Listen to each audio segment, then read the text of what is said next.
Chapter पृथ्वी की उत्पत्ति एवं विकास।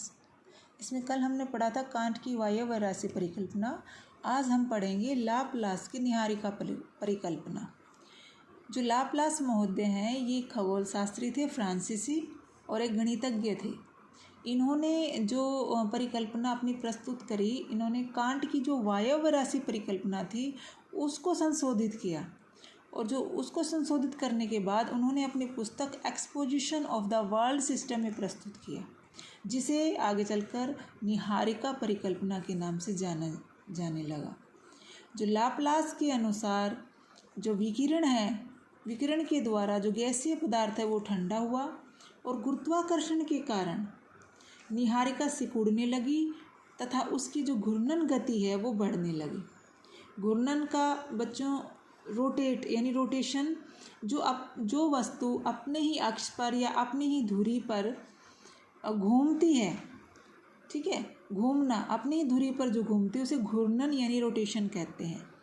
और ये एक वैज्ञानिक नियम है बच्चों कि जब कोई वस्तु सिकुड़ती है और सिकुड़ती हुई वस्तु की घूर्णन गति बढ़ने लगती है और साथ ही उसका जो अपकेंद्रीय बल है वो भी बढ़ जाता है। अपकेंद्रीय बल मैंने कल बताया था कि केंद्र से बाहर की ओर जो लगने वाला बल है उसे अपकेंद्रीय बल कहते हैं। जैसे दूध की डेयरी में दूध से मलाई अलग करते हैं, ठीक है, उसमें भी अपकेंद्रीय बल काम आता है। और कल मैंने बताया था कि जो मौत के कुएं में मोटरसाइकिल चलाते हैं जो मोटर सवार, वो अपकेंद्रीय बल का यूज कर रहा होता है, इसलिए वो गिरने से बचता है।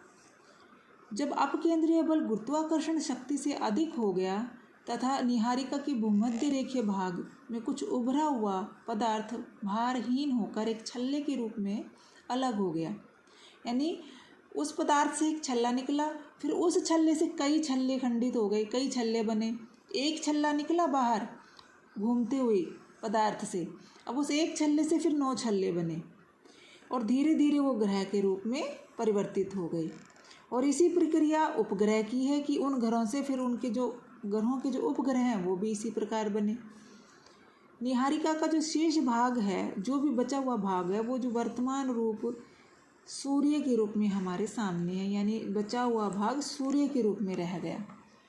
अब ये जो डायग्राम है, ये डायग्राम दे रखा है कि निहारिका से छल्ले का अलग होना, ठीक है, और फिर ये जो निहारिका है और ये छल्ला अलग हुआ। अब ये छल्ला फिर धीरे धीरे 9 टुकड़ों में खंडित हो गया, ठीक है बच्चों, और जो शेष भाग है वो सूर्य के रूप में रह गया। ऐसे ही जो हमारी पृथ्वी है वो भी इन्हीं ग्रहों में से एक है, यानी इन्हीं ग्रहों में से हमारी पृथ्वी का भी विकास यानी उत्पत्ति ऐसे ही हुई है।